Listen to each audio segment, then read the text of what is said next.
Pengertian masa praaksara. Kompetensi dasar 3.4 memahami kronologi perubahan dan kesinambungan dalam kehidupan bangsa Indonesia pada aspek politik, sosial, budaya, geografis, dan pendidikan sejak masa praaksara sampai masa Hindu, Buddha, dan Islam.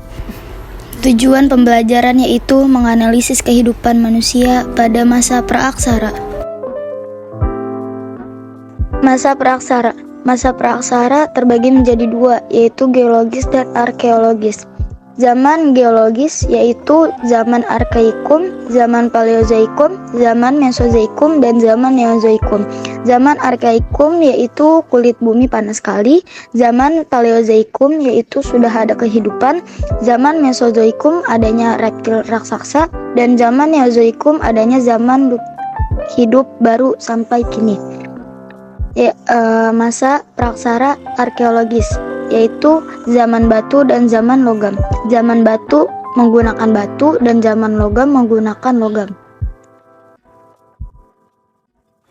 Mengenal masa praaksara. Masa praaksara disebut juga masa nirleka. Nir yang artinya tidak ada dan leka artinya tulisan. Masa tidak ada tulisan. Praaksara yaitu pra sebelum dan aksara tulisan, masa sebelum manusia mengenal tulisan. Masa praaksara dikenal dengan masa persejarahan.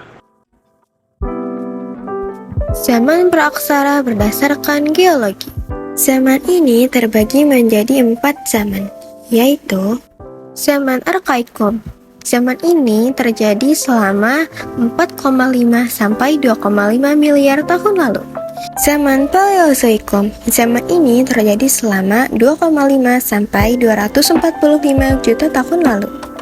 Zaman mesozoikum. Zaman ini terjadi selama 245 sampai 65 juta tahun yang lalu. Neozoikum. Zaman ini terjadi selama 65 sampai 1,8 juta tahun lalu.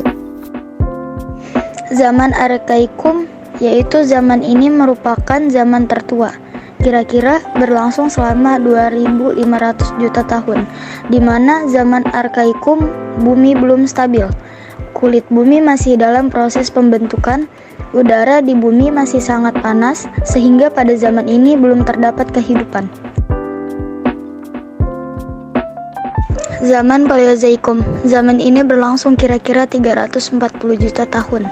Pada zaman ini, tanda-tanda kehidupan sudah ada, yaitu binatang-binatang kecil yang tidak bertulang belakang, ikan amfibi, dan reptil. Zaman ini disebut juga zaman primer atau zaman pertama.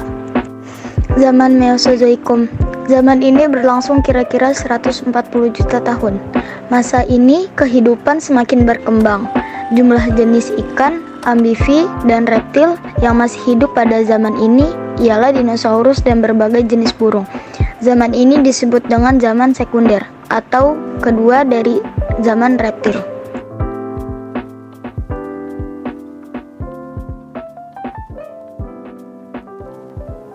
Zaman neozoikum. Zaman ini berlangsung kira-kira 60 juta tahun yang lalu, yang dibagi lagi atas 2 zaman, yaitu zaman tersier dan kuarter. Zaman tersier. Zaman tersier atau yang disebut dengan zaman ketiga.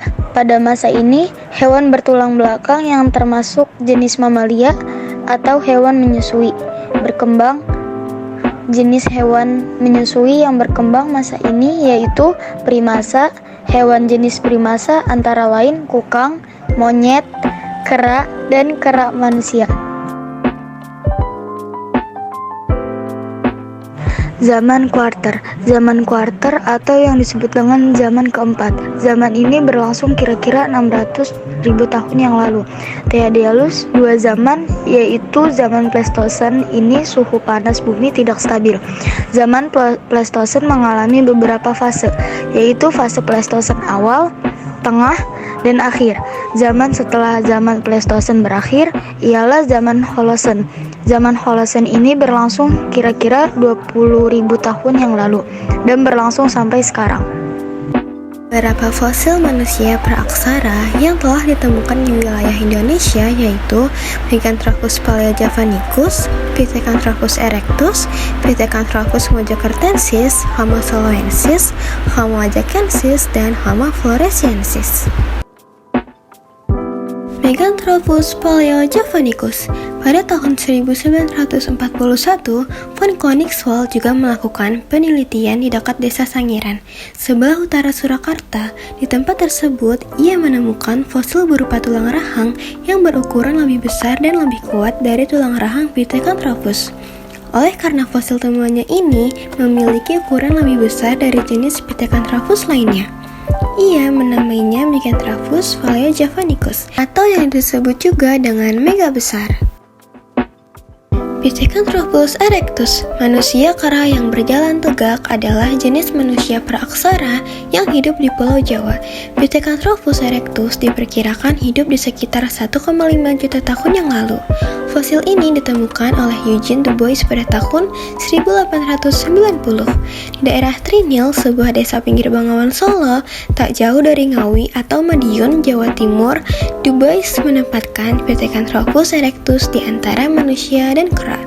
Du Bois menamakan fosil temuannya Pithecanthropus erectus karena menurutnya makhluk ini sudah dapat berjalan tegak atau erectus.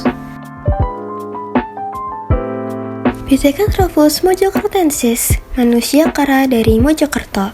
Menurut dugaan para ahli, Pithecanthropus mojokertensis adalah jenis manusia purba tertua di Pulau Jawa antara tahun 1936 sampai dengan 1941. Von Koenigswald melakukan penelitian di sepanjang lembah Kali Solo pada tahun 1936. Ia menemukan fosil tengkorak anak-anak di dekat Mojokerto, sehingga ia memberi nama fosil tersebut Pithecanthropus mojokertensis. Homo soloensis, manusia dari Solo, antara tahun 1931 sampai dengan 1934 ditemukan fosil manusia praaksara di lembah Bengawan Solo, tepatnya di desa Ngandong. Namun, fosil-fosil tersebut banyak yang sudah hancur. Fosil yang ditemukan oleh Terhar dan Opernord kemudian diteliti lebih lanjut oleh von Koenigswald dan Weidenreich. Homo ajacensis, manusia dari Wajak. Pada tahun 1889, Eugene Du Bois menemukan fosil manusia praaksara di desa Wajak, dekat Tulung Agung, Jawa Timur. Fosil tersebut kemudian diberi nama Homo ajacensis, yang berarti manusia dari Wajak. Homo ajacensis juga sudah menggunakan peralatan yang terbuat dari tulang rahang dan tanduk. Jika dibandingkan dengan tengkorak manusia Indonesia, tengkorak Homo ajacensis sangat berlainan. Tengkorak Homo ajacensis lebih memiliki banyak kesamaan dengan tengkorak penduduk asli Australia. Homo ajacensis dikategorikan sebagai golongan ras Australoid, yang nantinya menjadi nenek moyang penduduk asli benua Australia. Homo floresiensis atau manusia dari Flores. Pada September 2003 di Flores ditemukan fosil-fosil tengkorak dari spesies manusia yang berukuran seperti manusia kerdil yang memiliki tengkorak seukuran buah jeruk. Homo floresiensis atau manusia dari Flores diduga hidup 13.000 tahun yang lalu. Nama Homo floresiensis diberikan oleh gabungan peneliti Indonesia dan Australia yang dipimpin oleh Mike Merward dari Universitas New England, Australia. Fosil tersebut ditemukan di liang gua. Dalam bahasa Flores, liang artinya berarti gua. Dari hasil temuan fosil manusia berjenis kelamin perempuan tersebut diperkirakan mempunyai tinggi 1 meter saat berdiri tegak dan beratnya tidak lebih dari 25 kg. Zaman praaksara berdasarkan arkeologi, yaitu zaman batu yang dialami 3,4 juta tahun yang lalu dan zaman logam yang dialami 3000 sebelum Masehi sampai 1200 sebelum Masehi yang lalu.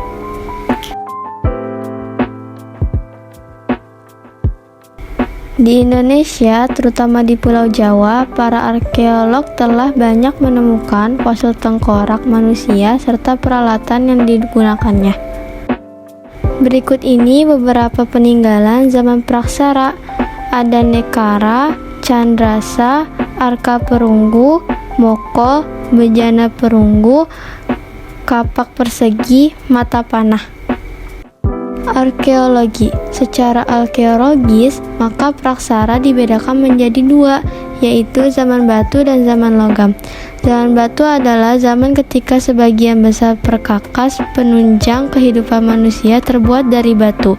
Zaman logam adalah zaman yang ditandai dengan kemampuan manusia membuat alat-alat dari logam.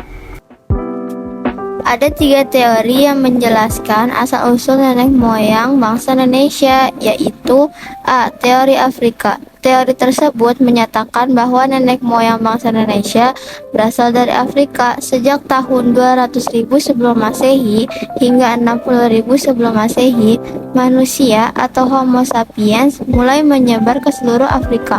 Manusia mulai berimigrasi ke arah Asia Tengah pada tahun 55.000 sebelum Masehi. Pada tahun 50.000 sebelum Masehi, manusia sudah memenuhi Asia Tengah dan mulai memasuki arah Asia Timur. Dan pada tahun 40.000 sebelum Masehi, manusia mulai menyebar hingga ke wilayah Rusia dan hingga memasuki wilayah Eropa. B. Teori Yunan. Teori tersebut menyatakan bahwa nenek moyang bangsa Indonesia berasal dari Yunan, Tiongkok bagian selatan. Orang-orang Yunan berimigrasi ke wilayah Nusantara dalam 3 gelombang utama, yaitu pertama, kedatangan bangsa Negrito yang diyakini sebagai penduduk paling awal di Kepulauan Nusantara. Ciri fisik bangsa Negrito adalah berkulit gelap, berambut keriting, bermata bundar, berhidung lebar, berbibir penuh, dan berbadan pendek. Kedua, kedatangan Proto-Melayu. Migrasi pertama diperkirakan terjadi pada tahun 1500 sebelum Masehi. Kelompok yang ikut dalam gelombang migrasi pertama ini dinamai oleh Proto-Melayu atau Melayu Tua. Bangsa Proto-Melayu telah pandai membuat alat-alat bercocok tanam, barang pecah belah, dan perhiasan. Pola hidup mereka pun masih berpindah-pindah. Kedatangan bangsa Proto-Melayu dilakukan melalui 2 jalur, yaitu jalur pertama dan jalur kedua. Ketiga, kedatangan Deutero Melayu. Mereka biasa disebut Deutero Melayu atau Melayu Muda. Keturunan Deutero Melayu yaitu masyarakat Jawa, Minang, dan Bugis. Bangsa Deutero Melayu membawa kebudayaan perunggu yang dikenal sebagai kebudayaan Dongson. Alat-alat kebudayaan perunggu yang ditemukan di Indonesia sama dengan alat kebudayaan perunggu yang ditemukan di Dongson. Contohnya kapak corong, nekara, bejana perunggu, dan arka perunggu. C. Teori Nusantara. Teori ini menyatakan nenek moyang bangsa Indonesia tidak berasal dari luar melainkan dari wilayah Nusantara sendiri. Teori ini didukung beberapa pakar seperti Muhammad Yamin, J. Crawford, Ki Himli, dan Sultan Takdir Alis Jahbana. Teori Nusantara didasarkan pada beberapa alasan berikut. 1. Bangsa Melayu dan bangsa Jawa mempunyai peradaban yang tinggi. 2. Kahimli menyatakan bahwa kemiripan antara bangsa Melayu dan bangsa Champa atau Kamboja dan bersifat kebetulan. Zaman batu dibagi menjadi 4 zaman, yaitu Paleolitikum, Mesolitikum, Neolitikum, dan Megalitikum. Paleolitikum terjadi 3,3 juta tahun yang lalu.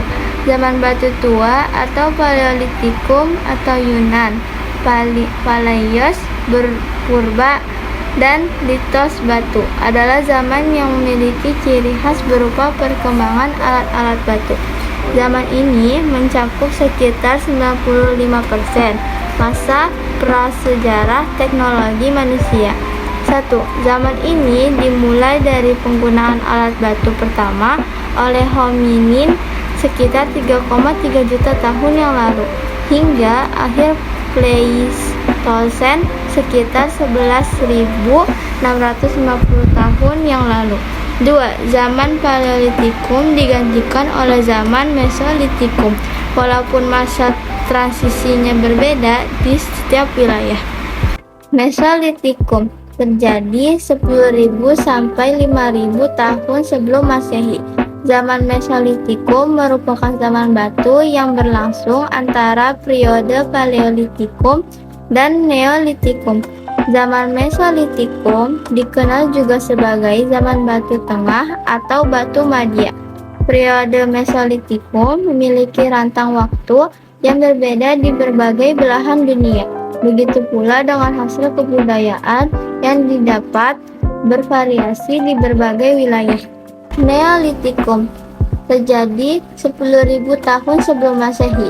Zaman Batu Muda atau Neolitikum adalah fase atau tingkat kebudayaan pada zaman prasejarah yang mempunyai ciri-ciri berupa unsur kebudayaan seperti peralatan dari batu yang diasah, pertanian menetap, peternakan, dan pembuatan tembikar. Fase ini dimulai pada sekitar milenium ke-10 sebelum Masehi.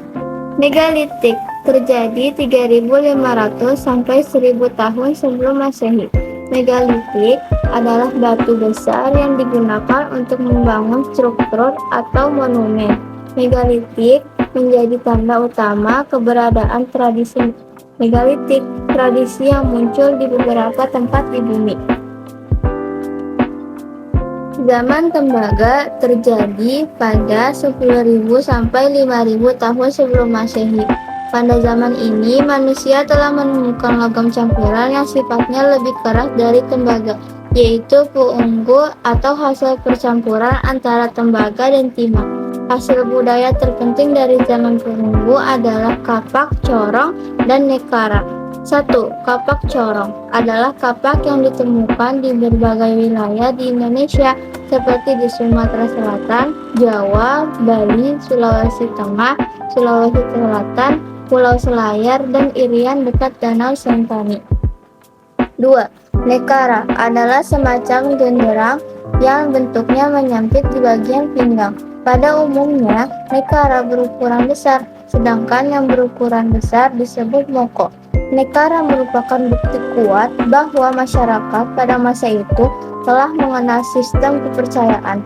Hal ini karena nekara dipergunakan sebagai alat dalam upacara ritual. Biasanya ditemukan di wilayah Sumatera, Jawa, Bali, Pulau Sangian, dekat Sumbawa, Pulau Roti, Alor, Leti, Selayar, dan di Kepulauan K. Zaman Perunggu terjadi pada 10.000 tahun sebelum Masehi. Pada zaman ini, manusia telah menemukan logam campuran yang sifatnya lebih keras dari tembaga, yaitu perunggu atau hasil campuran antara tembaga dan timah. Budaya terpenting pada zaman Perunggu adalah kapak corong dan nekara. Zaman Besi terjadi pada 3.500 sampai 1.000 tahun sebelum Masehi. Zaman Besi adalah masa ketika manusia telah dapat melebur besi dari bijinya untuk dituang ke dalam cetakan sehingga menjadi alat-alat yang diperlukan. Hasil budaya yang berasal dari masa ini misalnya kapak sabit, pisau, cangkul, pedang, tongkat, dan tembilang. Daerah tempat yang ditemukannya peralatan yang terbuat dari besi antara lain Bogor, Wanasari, Ponorogo, dan Besuki. Masyarakat pada zaman Besi mengenal dua teknik pembuatan peralatan logam, yaitu teknik arcaik perdu atau teknik cetak tuang dan teknik ripal feb atau teknik dia setangkup. Teknik cetak tuang hanya digunakan satu kali, sedangkan teknik dua setangkup dapat digunakan berkali-kali. Kehidupan manusia pada zaman praksara mengalami perkembangan, yaitu sebagai berikut. 1. Zaman berburu dan mengumpulkan makanan tingkat rendah. Salah satu ciri-cirinya yaitu memiliki akal dan kecakapan yang masih sangat ternyata dan hidup di daratan rendah. yang dekat dengan sumber air serta mata pencarian pokok berburu dan mengumpulkan makanan.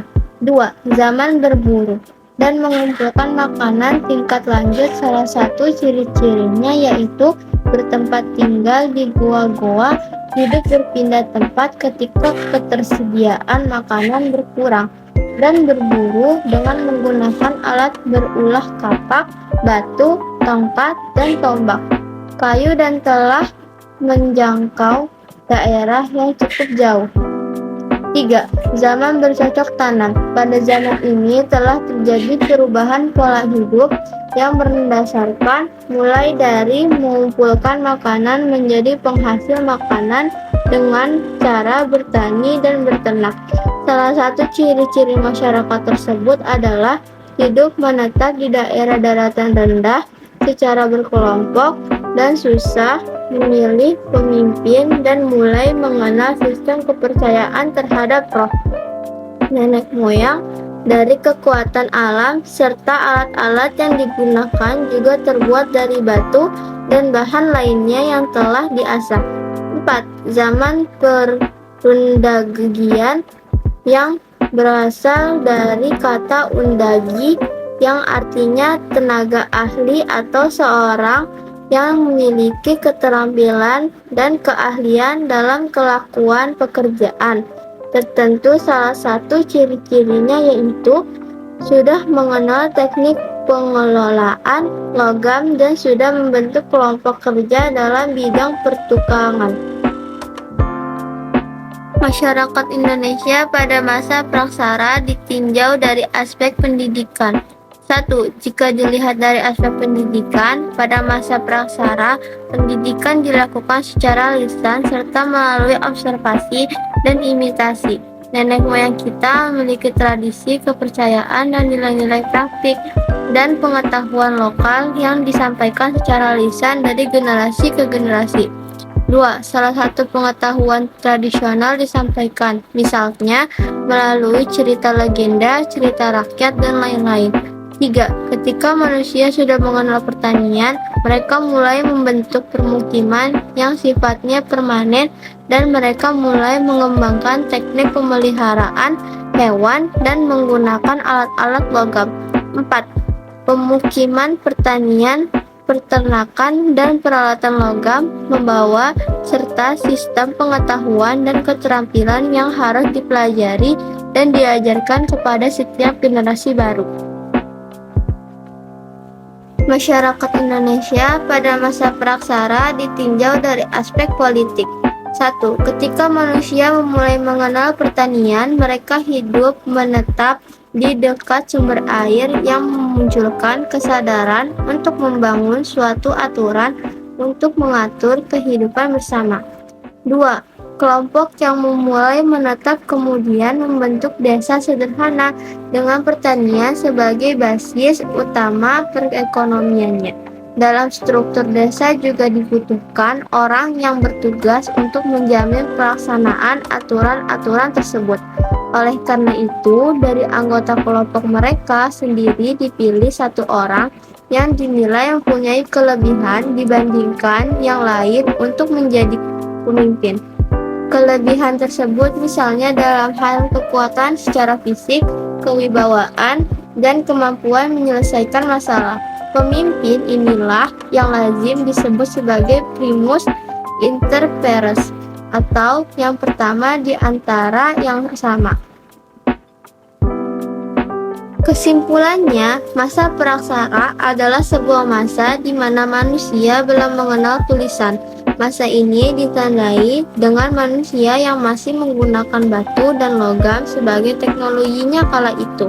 Jadi, masa praksara terbagi menjadi ke dalam dua zaman, yaitu zaman batu dan juga zaman logam. Itulah kesimpulan dari penjelasan masa praksara.